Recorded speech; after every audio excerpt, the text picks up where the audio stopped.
तो तुम्हारा आमिर इन चंद पत्थर के टुकड़ों से मुझे खरीद कर सोमनाथ मंदिर को तोड़ने के लिए मार्ग चाहता है।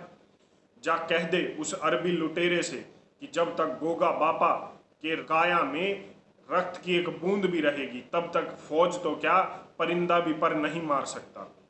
ये शब्द कहकर 90 वर्षीय वृद्ध सनातनी हिंदू वीर ने हीरो से भरे थाल को ठोकर मार दी।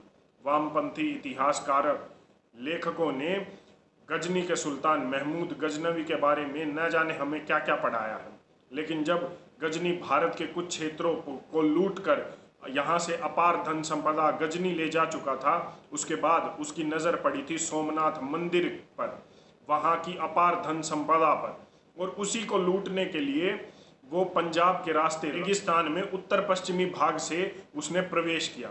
लेकिन वहाँ पर उसे क्या पता था, 90 वर्षीय वृद्ध हिंदू वीर उसका इंतज़ार कर रहा है। यहाँ पर भटनेर के दुर्ग के पास सामना करना पड़ा गोगा बापा, उनके 21 पुत्र, 64 पौत्र और 125 प्रपौत्र से। ये हमेशा धर्म और देश की रक्षा के लिए हमेशा तत्पर रहते थे, सर्वस्व बलिदान करने के लिए हमेशा तैयार रहते थे। भटनेर का दुर्ग किला, जिसको गोगा गढ़ भी बुलाया जाता है क्योंकि वो उनके द्वारा बनाया गया था, यहाँ पर महमूद गजनवी ने जो है लड़ाई न करने की सोची। क्यों? क्योंकि उसने गोगा बापा की वीरता की कहानियां पहले ही सुन ली थी। इसके बाद उसने अपने एक दूत को भेजा हीरो से भरे थाल से, ताकि वो गोगा बापा को अपने साथ सम्मिलित कर ले या चुपचाप बिना लड़े वहाँ से निकल जाए सोमनाथ मंदिर को लूटने के लिए। लेकिन गोगा बापा ने मना कर दिया, उस हीरो के थाल को ठोकर मार दी और दूत को वहाँ से भगा दिया। इसके बाद फिर 2 बार कोशिश और की महमूद गजनवी ने कि बिना युद्ध किए वो यहाँ से निकल जाए और गोगा बापा से सुलह कर ले ताकि उसको नुकसान ना झेलना पड़े। लेकिन उस धर्म रक्षक ने, उस हिंदू वीर ने दोनों बार बाद में फिर से मना कर दिया।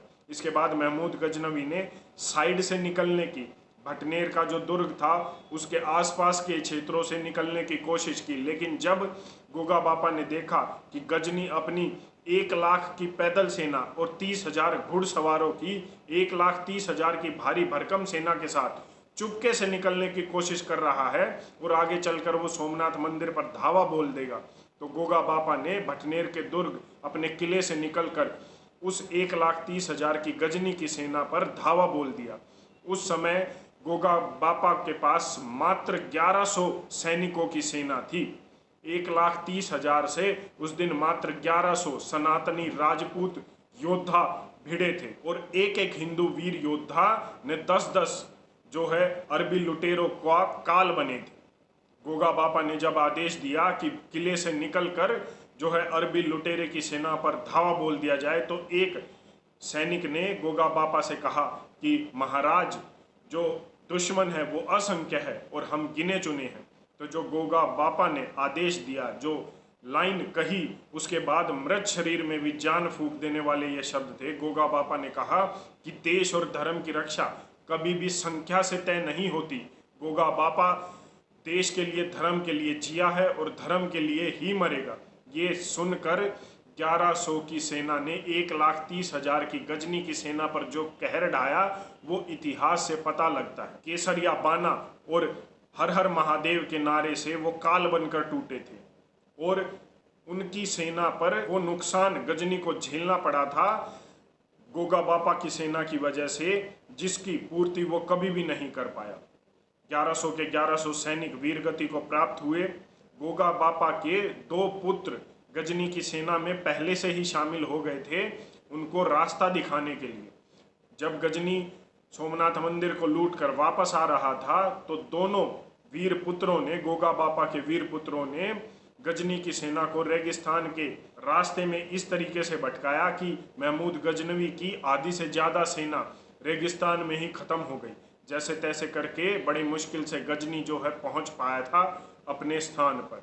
कई बार अफसोस ज़रूर होता है कि हमने आज तक सिर्फ यही पढ़ा कि महमूद गजनवी ने सोमनाथ मंदिर को लूटा।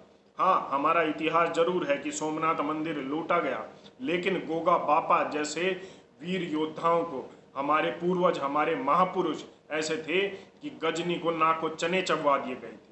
वामपंथी इतिहासकारों ने इन जैसे न जाने कितने सनातनी वीर योद्धाओं का इतिहास हमसे छुपाया हुआ।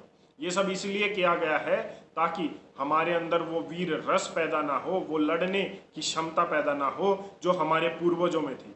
हमारा प्रयास है कि गोगा बापा और न जाने ऐसे जो असंख्य वीर योद्धा थे, सनातन धर्म की रक्षा के लिए धर्म रक्षक थे, उनका इतिहास आप लोगों तक पहुंचाए ताकि हमारे बच्चों में भी वो वीर रस पैदा हो, ताकि वो गलत को गलत और सही को सही कहें, ताकि वो अपने पूर्वजों पर गर्व करें, ताकि वो अपने इतिहास पर गर्व कर सकें।